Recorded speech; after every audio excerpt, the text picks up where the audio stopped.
Assalamualaikum warahmatullah.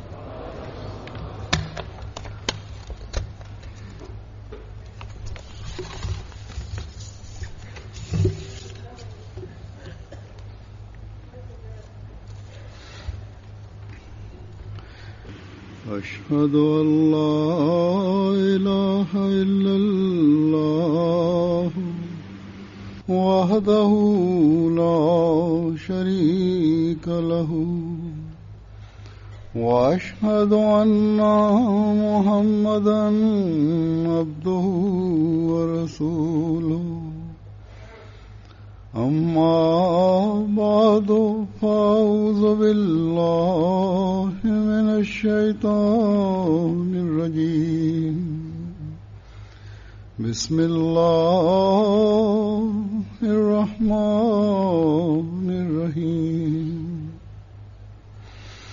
الحمد لله رب العالمين الرحمن الرحيم مالك يوم الدين إياك نعبد وإياك نستعين اهدنا الصراط المستقيم صراط الذين أنعمت عليهم غير المغضوب عليهم ولا الضالين.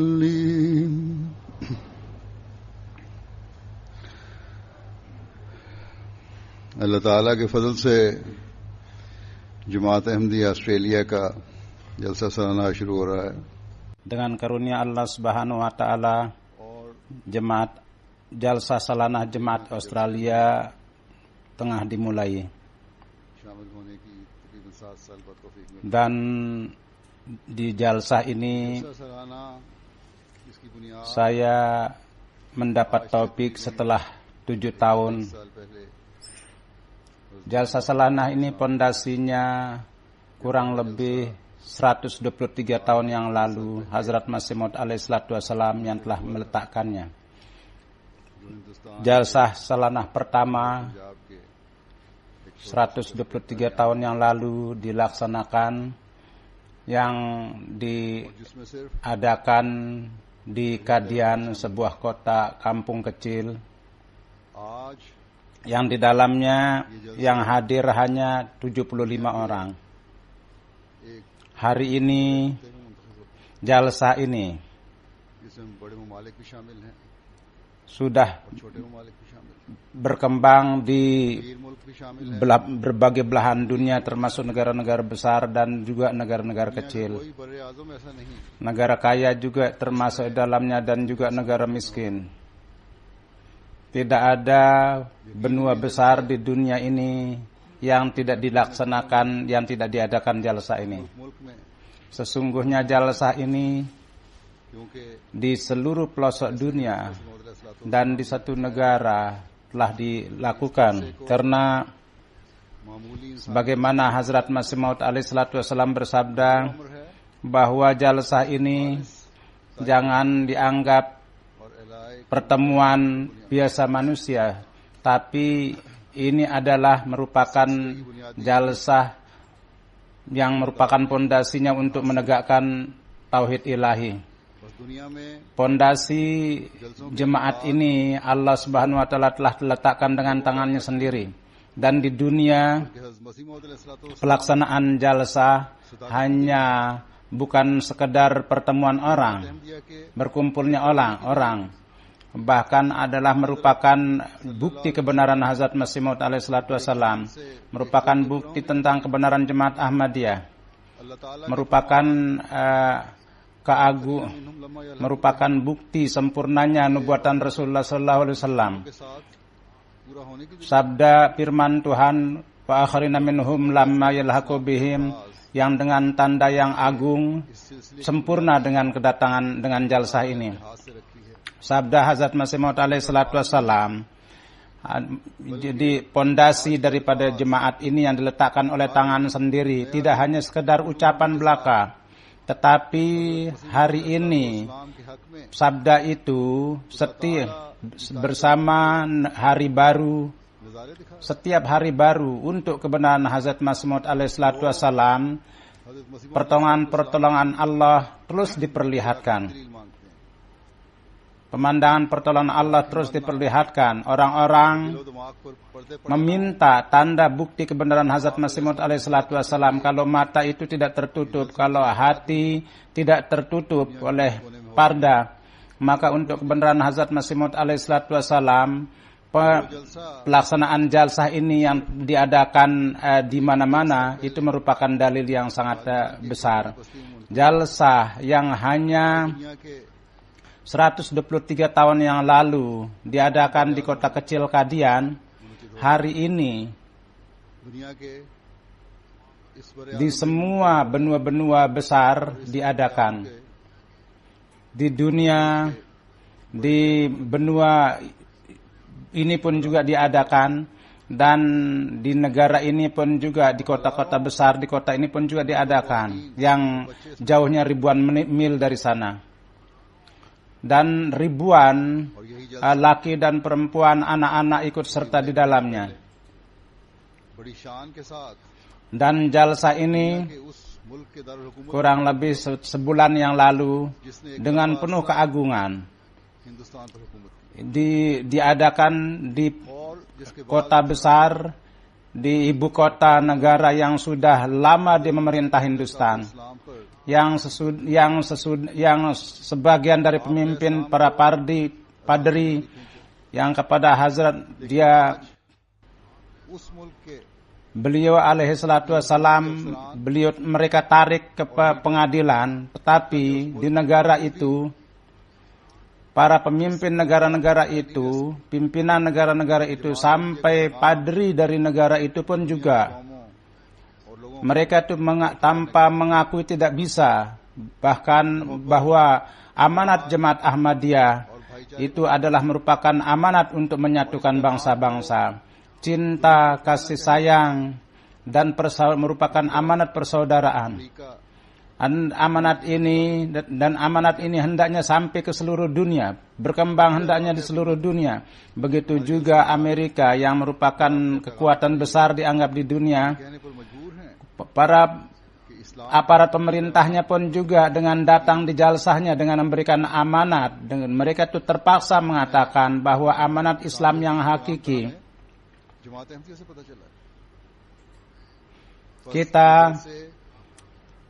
amanat Islam yang hakiki itu dapat kita dapatkan dari Jemaat Ahmadiyah. Jadi jalsah ini di mana untuk orang-orang Ahmadi merupakan faktor untuk kemajuan agama, kemajuan dunia. Begitu juga orang-orang lain pun juga keindahan Islam mereka terpaksa harus akui lewat jalsah ini. Dan dari sabda-sabda Hazrat Masih Maud alaihi salatu wassalam itu sempurna, bahwa pondasinya itu adalah murni dari dukungan ilahi, adalah pondasinya untuk menegakkan menegakkan Islam, merupakan pondasi untuk meninggikan Islam dan untuk membuktikan kebenaran Islam di dunia. Jadi pada zaman ini, ketika orang lain pun juga apa yang dikemukakan oleh Ahmadiyah itu diakui kebenarannya merupakan Islam yang hakiki, yang sesuai dengan ajaran Al-Quran, maka apakah seorang Ahmadi lebih paham akan tanggung jawabnya daripada mereka? Tanggung jawab seorang Ahmadi dari hal-hal itu akan menjadi beberapa kali lipat, yakni dengan ikut serta di jalsah ini, ke ilmu, amal, praktik atau etikat dan perbaikan-perbaikan semuanya itu adalah dijadikan sebagai sarana untuk memperbaikinya beberapa kali lipat. Hazrat Masih Maud alaihi salatu wassalam tentang jalsah itu beliau bersabda bahwa dengan ikut serta di jalsah ini ketakwaan dan rasa takut kepada Tuhan hendaknya menjadi contoh kalian itu. Jadi jalsah ini hendaknya menjadikan rasa takut dalam diri kalian kepada Tuhan, rasa kelembutan hati dan kecintaan di antara sesama dan persaudaraan sesama hendaknya kalian menjadi contoh untuk orang lain. Dalam persaudaraan kalian harus memperlihatkan contoh. Rasa rendah hati harus kalian ciptakan. Untuk penciptaan agama, penghormatan agama harus ada gejolak semangat. Dan kepada Allah Subhanahu wa taala, adakanlah hubungan yang hidup dengan Allah Subhanahu wa taala. Pada hari-hari jalsah ini hendaknya kalian mengintrospeksi janji beat kalian, dan yang mana hendaknya mempunyai perhatian kepada penunaian hak-hak Allah dan hak-hak hambanya. Beliau bersabda bahwa apa hubungan saya dengan orang-orang yang dengan hati yang bersih, mereka tidak dengan hati yang bersih menjalankan tugas-tugas ini. Jadi ini merupakan tugas yang besar untuk dikerjakan oleh seorang Ahmadi.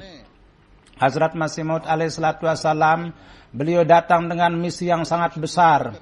Kalau kita mau menunaikan hak beat kepada beliau dan ingin menyempurnakan misi itu yang beliau bawa, maka kita kepada ajaran-ajaran itu kita harus renungkan yang beliau berikan kepada kita. Semua harapan-harapan itu kita harus berusaha untuk menyempurnakannya yang beliau harapkan kepada kita. Jadi kita jangan hendaknya menganggap bahwa kita telah menjadi orang Ahmadi dan semuanya itu sudah sempurna. Kini sesudah orang Ahmadi, perkara-perkara itu dan hal-hal itu, kita perlu mencari harapan-harapan yang beliau harapkan kepada kita, yang Hazrat Masih Maud alaihissalatu wassalam harapkan kepada kita. 3 hari jalsah ini secara keseluruhan merupakan lingkungan rohani. Oleh karena itu, pada hari-hari ini secara khusus, dengan mencarinya dan dengan mengambil faedah dari program-program ini, kita harus berusaha untuk menjadi Ahmadi yang hakiki. Perlu berusaha, perlu mengintrospeksi diri kita, meriksa diri kita. Dalam daftar-daftar ini saya akan menyebut beberapa hal dan akan saya kemukakan di hadapan kalian yang membimbing kita kepada standar-standar itu yang harapannya Hazrat Masih Maud alaihissalatu wassalam telah harapkan dari kita. Dari antara maksud-maksud jalsah, satu maksud jalsah yang beliau terangkan adalah bahwa supaya di hati orang yang datang itu terlahir ketakwaan. Apa ketakwaan itu? Berkenaan dengan itu, beliau alaihissalatu wassalam bersabda bahwa takwa itu bukan merupakan hal kecil yang dengan perantaraan itu semua harus melawani semua setan-setan yang di dalam semua kekuatan manusia itu dia berkuasa. Semua kekuatan-kekuatan dalam keadaan nafsu amarah itu setan di dalam diri manusia. Nafsu amarah adalah merupakan nafsu atau yang selalu membawa kepada keburukan, yakni bukannya mengikuti perintah Allah, tapi jadi apa yang setan yang kembangkan ketidakmaluan di dunia ini itu dibawa ke sana. Dia membawa kepada keburukan-keburukan. Beliau bersabda bahwa inilah setan manusia yang terus menjerumuskan kalian. Beliau bersabda, kekuatan-kekuatan manusia yang selalu menjerumuskan manusia, jika tidak memperoleh perbaikan, maka manusia itu akan diperbudak. Beliau bersabda bahwa akal, dengan menggunakan akal manusia dengan cara yang tidak benar, kadang-kadang orang itu bangga dan kebanggaan itu akan menjadikan mereka itu setan. Dan ilmu dan akal itulah sendirinya akan menjadi setan. Merupakan pekerjaan orang yang muttaqi, yang bertakwa, adalah untuk dan semua kekuatan-kekuatan itu harus dikendalikan. harus dibuat pertengahan. Jadi kekuatan-kekuatan yang diperoleh dari Tuhan itu harus diperbaiki, harus ditempatkan pada tempatnya dengan cara adil. Kalau ini terjadi, maka inilah orang yang dikatakan takwa. Kemudian beliau bersabda bahwa untuk jemaat kita secara khusus takwa itu sangat perlu, khususnya dalam pikiran yang berkaitan dengan hal dan ada dalam rangkaian beat yang didakwakan dengan mamuriat utusan Tuhan, supaya kebencian, kedengkian yang orang-orang terlibat di dalamnya dan mereka terpengaruh orang dunia dari semua bencana-bencana itu manusia selamat. Jadi dengan ikut serta di dalam beat, kalau tidak ada perubahan suci, maka tujuan itu tidak sempurna. Yang untuk tujuan mana dilakukan beat? Dalam satu tempat dalam menjelaskan ketakwaan beliau bersabda, dan dengan menasihatkan bahwa hendaknya memperhatikan ketakwaan, karena takwalah yang merupakan perkara yang dan dikatakan sebagai intisari daripada syariah. Kalau syariat itu secara singkat ingin dijelaskan, maka intisarinya adalah takwa. Intisari syariat itu adalah takwa. Banyak sekali tingkatan-tingkatannya, tetapi sebagai orang yang pencari kebenaran, jadi tingkatan pertama itu adalah tempuhlah dengan keteguhan, supaya kelurusan dan kebenaran itu dia dapat kepada tingkat yang tertinggi. Allah Subhanahu wa taala berfirman, "Innama yataqabbalullahu minal muttaqin."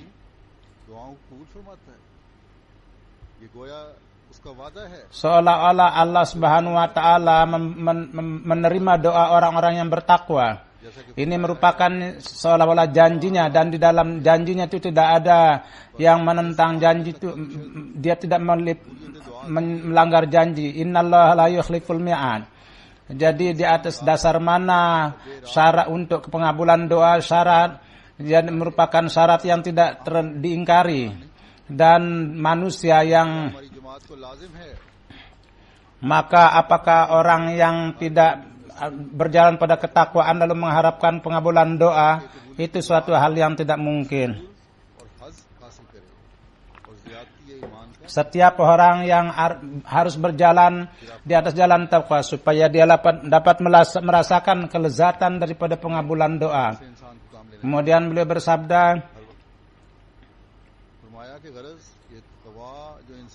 hendaknya manusia menggunakan potensi yang ada dalam dirinya setiap saat. Walhasil potensi yang diberikan kepada manusia, kalau itu digunakan, maka sungguhnya dia akan bisa menjadi wali.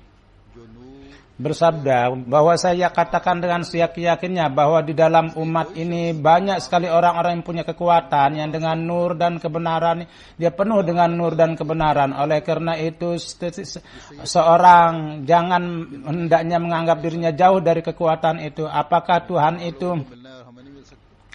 itu kikir sehingga dikatakan lalu tidak mendapatkan keberkatan dan orang itu tidak dapat dan kami tidak demikian. Beliau bersabda bahwa Tuhan itu maha mulia, maha pengasih.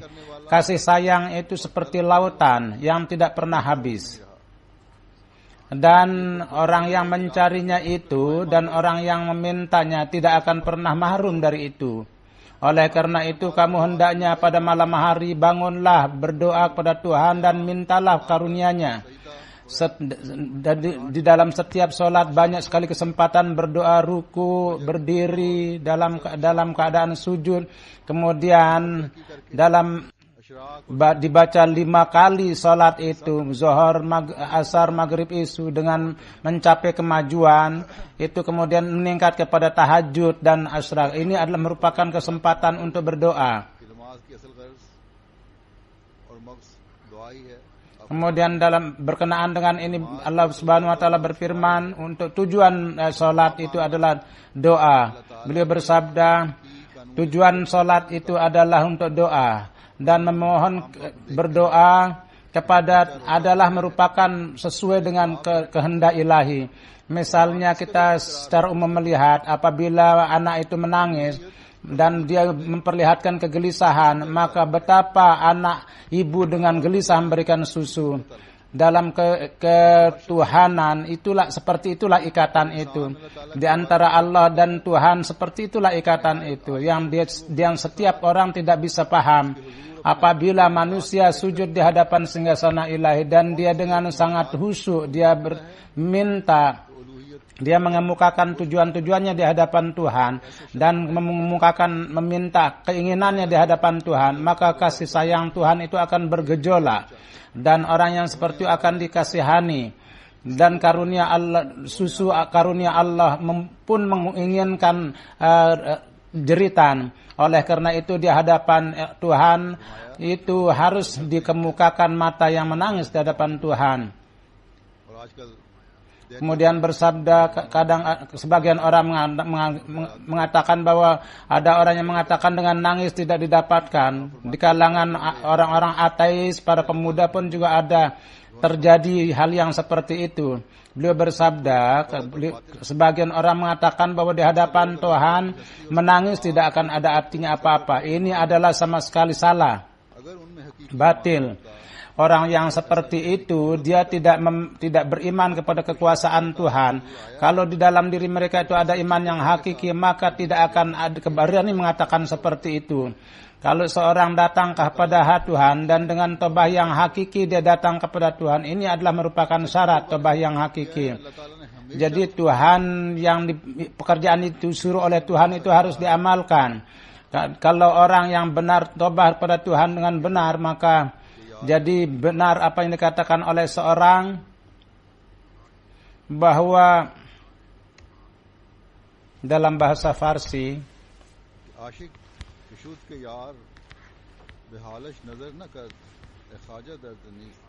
bahwa seorang yang asyik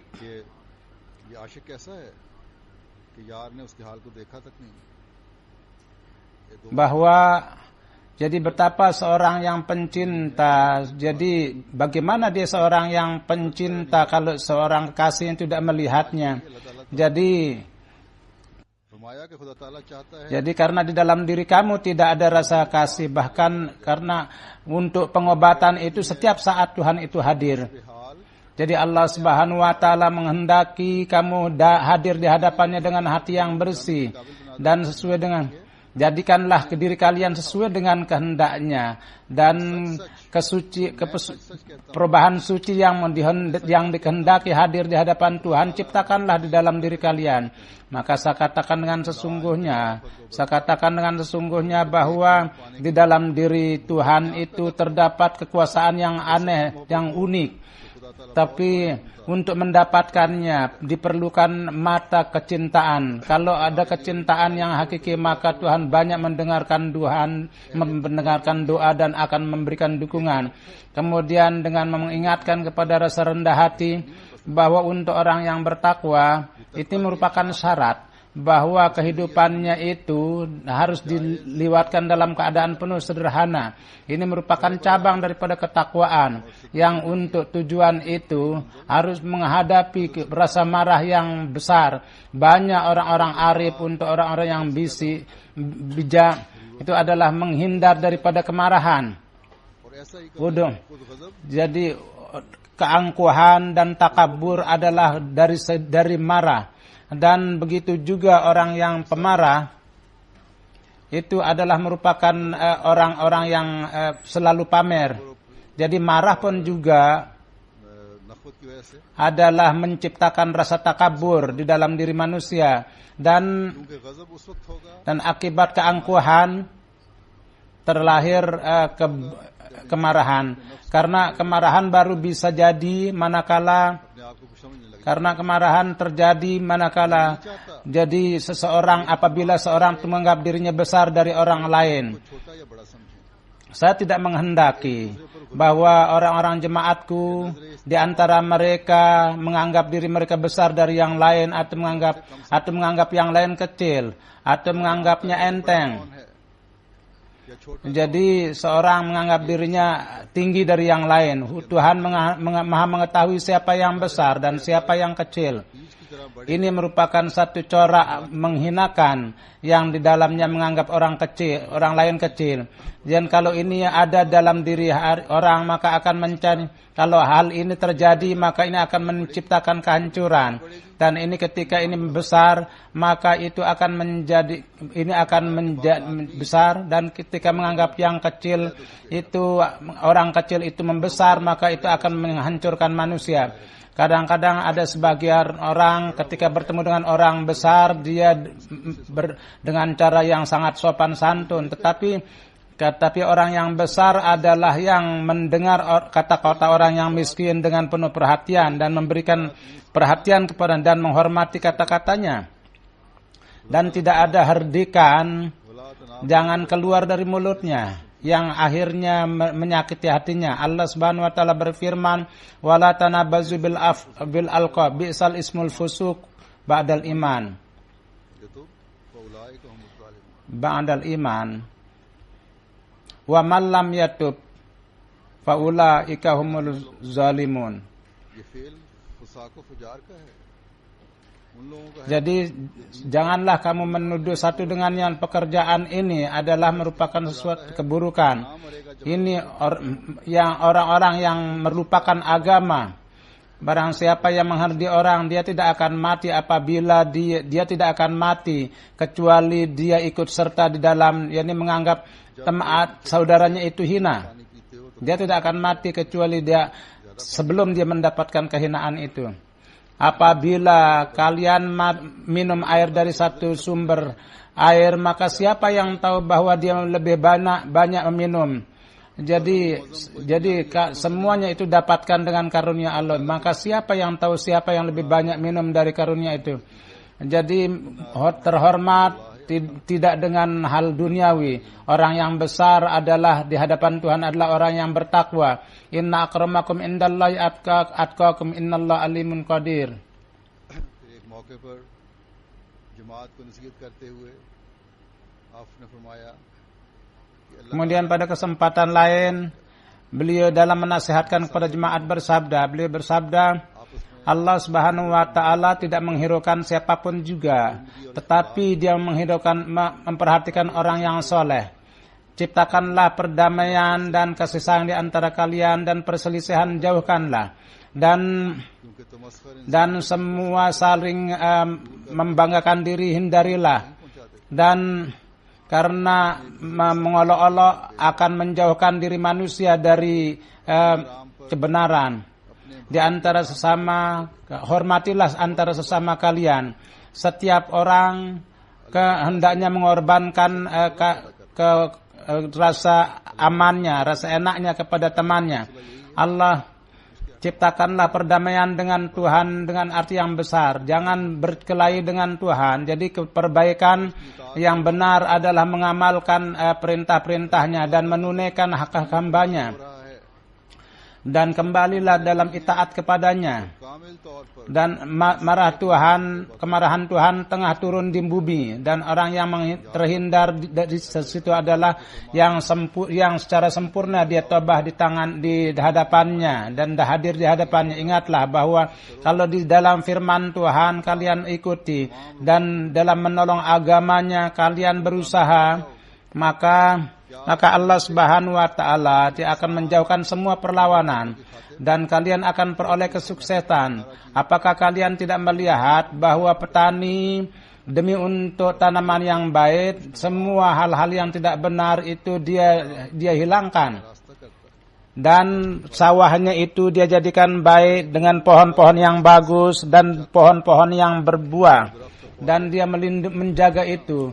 Dan dia menyelamatkannya dari semua hal-hal yang tidak benar. Tapi buah pohon yang tidak berbuah dan dia kering, maka pemiliknya tidak menghiraukannya. Bahwa kalau ada hewan memakannya itu atau ada yang memotongnya, memasukkannya itu di tempat, maka dia tidak hiraukan. Maka ingatlah bahwa kalau kamu dianggap benar di hadapan Tuhan, maka perlawanan siapapun tidak akan menyakiti kalian. Kalau kalian tidak memperbaiki kondisi kalian dan kalian tidak tidak berjanji baik dengan Allah, maka kalian akan, Allah Subhanahu wa taala tidak akan menghiraukan siapapun.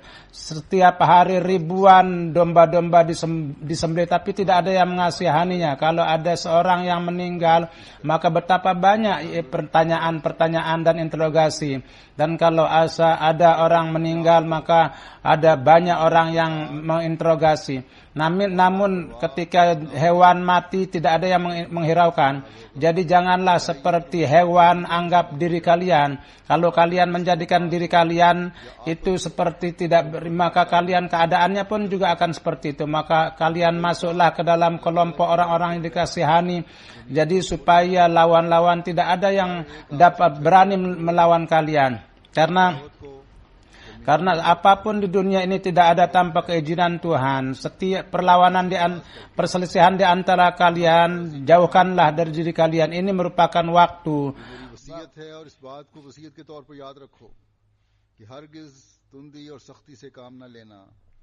Sibuklah dalam hal-hal yang besar. Ini merupakan wasiat saya. Kalian pun juga jangan berlaku keras, bahkan dengan lembut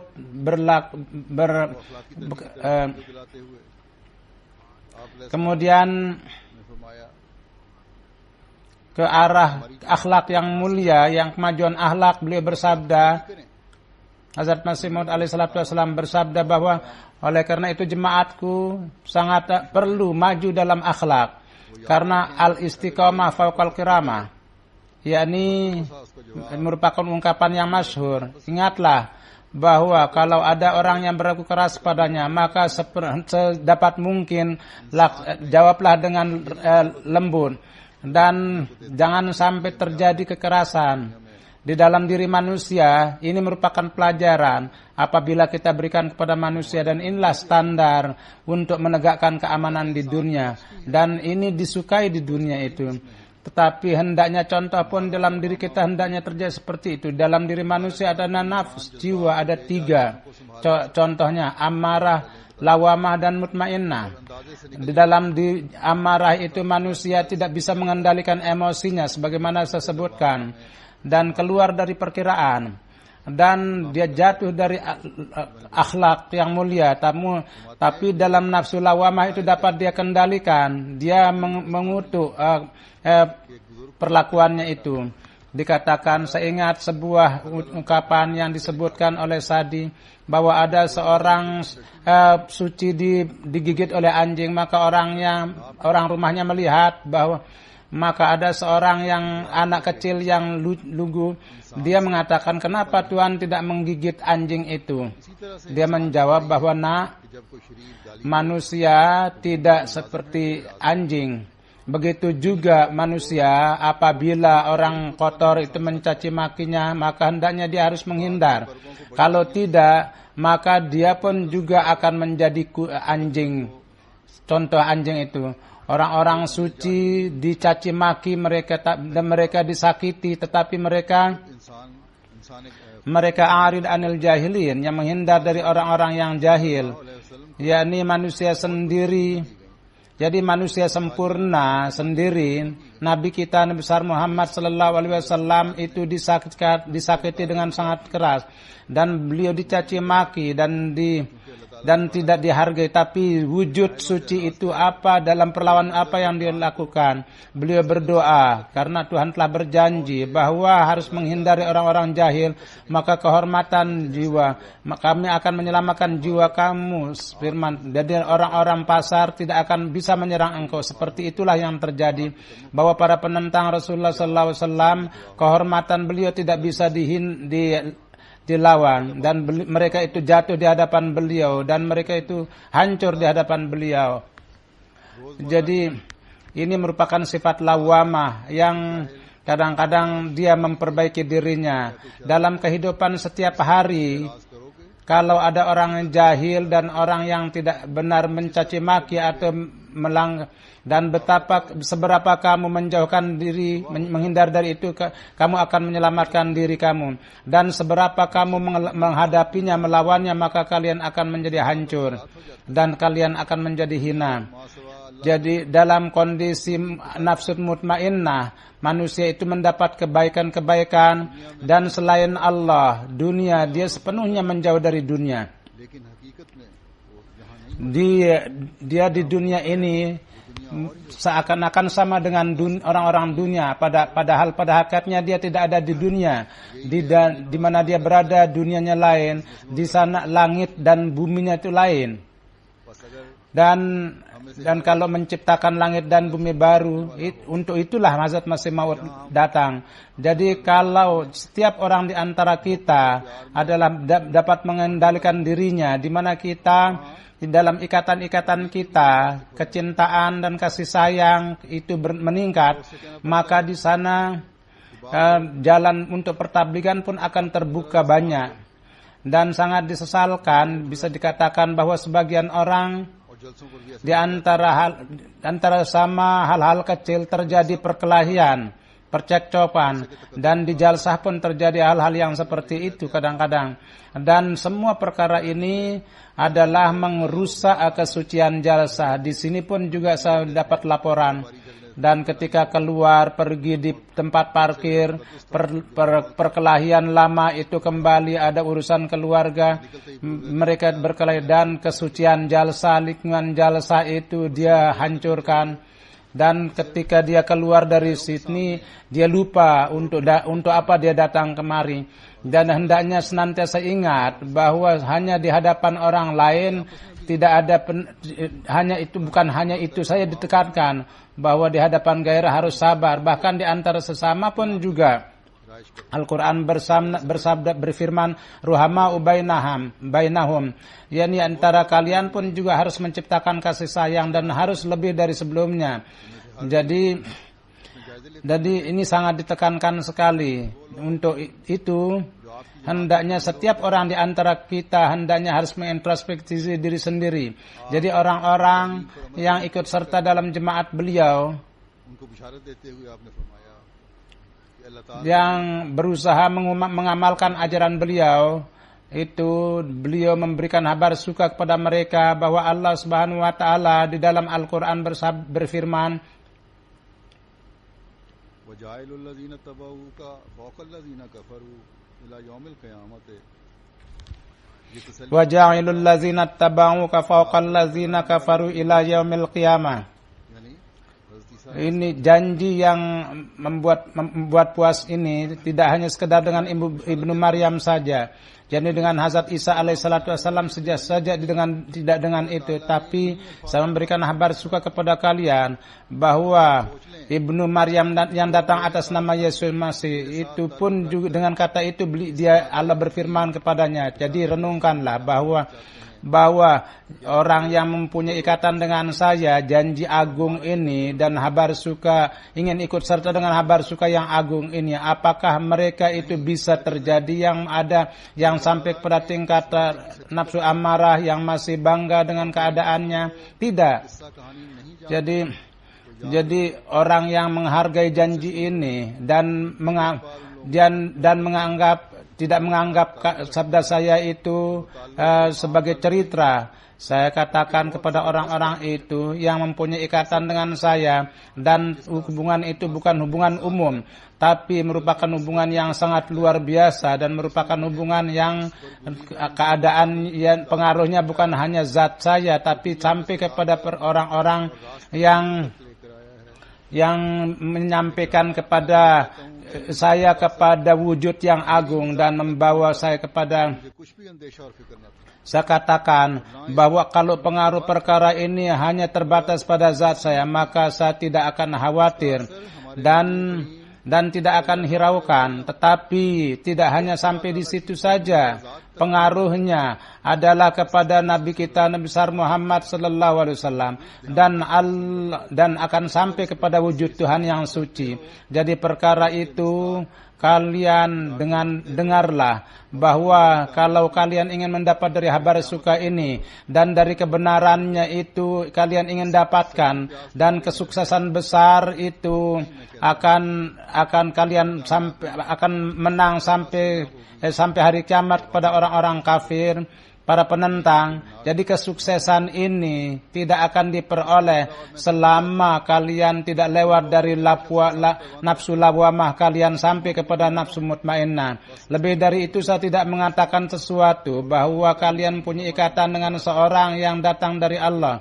Jadi kata-katanya itu peganglah, dan untuk mengamalkannya kalian harus siap, supaya kalian jangan termasuk orang-orang yang ketika dengan sesudah ikrar kalian termasuk orang yang ingkar sehingga kalian itu mendapatkan azab.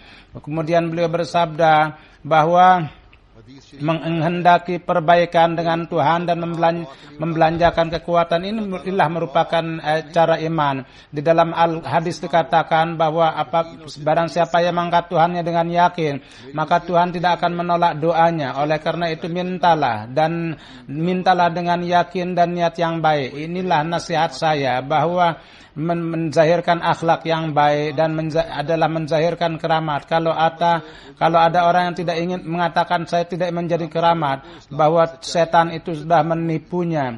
Karena dengan keramat itu bukanlah pamer, atau dengan keramat itu dapat diketahui kebenaran Islam dan didapatkan petunjuk. Saya katakan kembali bahwa orang yang angkuh tidak akan masuk. Jadi ini merupakan was-was setan. Lihatlah ratusan jutaan manusia yang tinggal di seluruh permukaan dunia. Apakah dengan pedang mereka itu berkumpul? Tidak. Ini adalah merupakan pengaruh keramat Islam yang membawa mereka kepada Islam.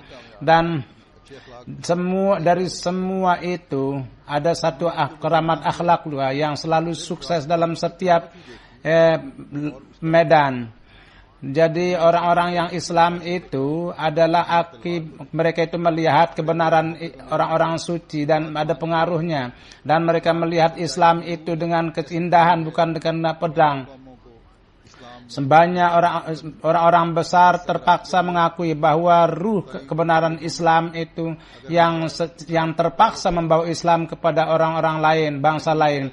Jadi kalau ajaran kalian itu sesuai dengan ajaran, kalau amal kita dan pekerjaan kita adalah sesuai dengan ajaran Al-Quran, sebagaimana yang Hazrat Masih Maud inginkan dari kita, maka ini merupakan tabligh yang besar.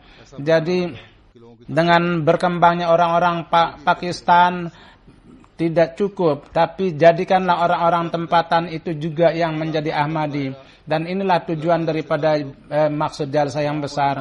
Jadi kemajuan pada takwaan dan memperlihatkan akhlak yang luhur dan ikatan dengan Tuhan dan perhatian berdoa kepada Tuhan dalam sholat.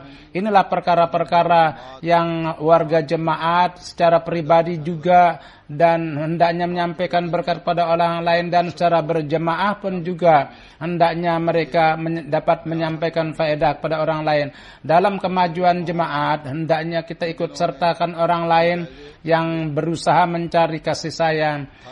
Dalam lingkungan jalsah ini pada hari-hari ini hendaknya mengintrospeksi diri kalian. Setiap orang Ahmadi hendaknya perlu mengintrospeksi diri mereka, bahwa sampai mana kita nasihat-nasihat itu dan harapan-harapan itu kita berusaha untuk memenuhinya, yang Hazrat Masih Maud alaihissalatu wassalam telah sabdakan.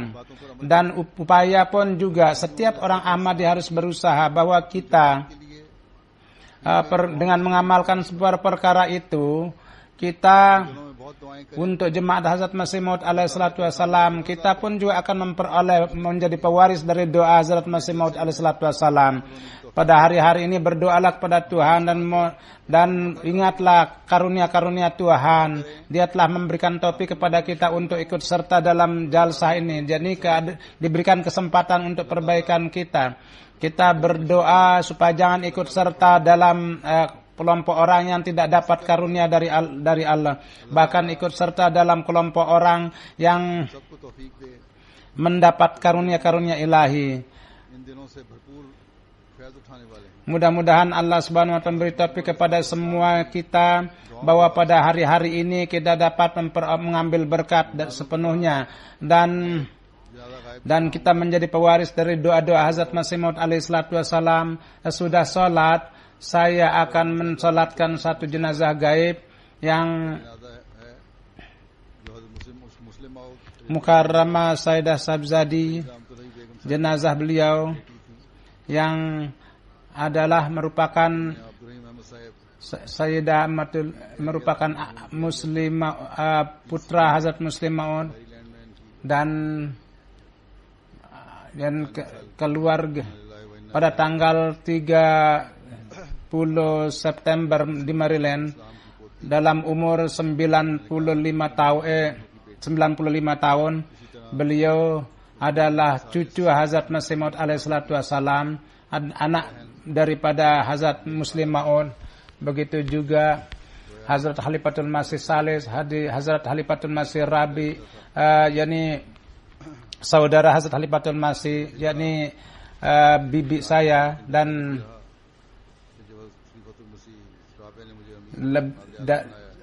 beliau sangat mengasihi saya dan ketika menjadikan saya sebagai amir oleh Khalifatul Masih dengan begitu hormat kepada saya, dan sesudah hilafat ikatan beliau, ikatannya sangat kuat, sangat mengherankan sekali, sangat seorang yang sangat ceria.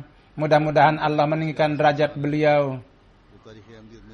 Nasirat pemudi Ahmadi itu kebaikan beliau, dan yang tertulis dalam sejarah Jemaat Ahmadiyah bahwa pada tahun 1949 itu untuk Nasratul Ahmadiyah dia didirikan. Yang sadar pertamanya itu adalah itu beliau dan sekretarisnya Ahmadur Rasyid, dan penganjurannya pun juga beliau yang menganjurkan. Beliau, jadi ketika saya belajar di Diniyat, maka terpikir usul saya bahwa untuk sebagaimana untuk didirikan untuk lajnah, hendaknya untuk anak-anak pun ada majelis. Maka Muhtaram Malik Saifur Rahman, istri beliau, dan istri begitu juga dia menzahirkan keinginannya, dan kami bersama-sama membuat Hazrat Khalifatul Masih Salis, jadi disebut Nasiratul Ahmadiyah sesuai dengan anjuran Khalifatul Masih Salis. Jadi ini merupakan majelis.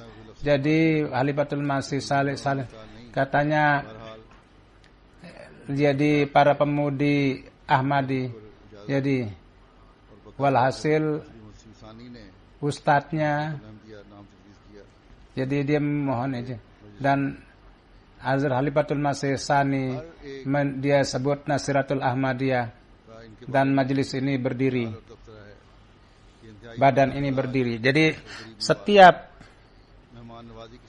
setiap orang berpikir bahwa beliau sosok yang sangat sederhana, dan beliau sangat suka menerima tamu. Jadi selalu rumah beliau kalau ada tamu semuanya itu untuk tamu. Dan kadang-kadang gudang pun juga semua rumahnya itu, dan beliau untuk orang rumah dibuat tenda di luar. Jadi beliau sangat menghormati tamu, sangat menghormati tamu. Inilah merupakan akhlak beliau yang sangat, orang kaya, orang miskin pun sama beliau layani. Jadi selalu bertemu dengan mereka dengan ceria.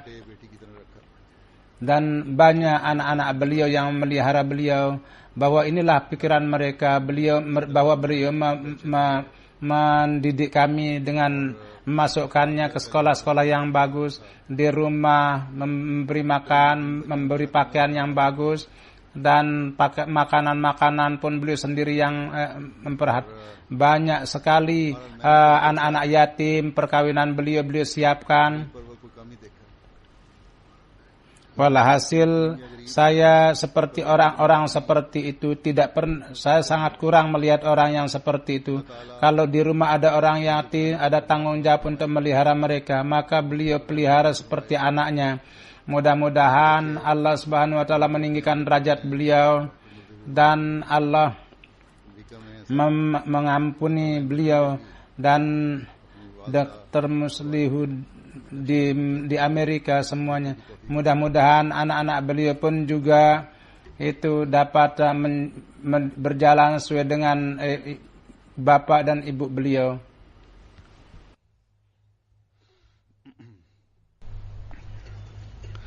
Alhamdulillah, alhamdulillah, nahmaduhu wa nasta'inuhu wa nastaghfiruhu wa nu'minu bihi wa natawakkalu alayhi wa na'udzu billahi min shururi anfusina wa min sayyiati a'malina.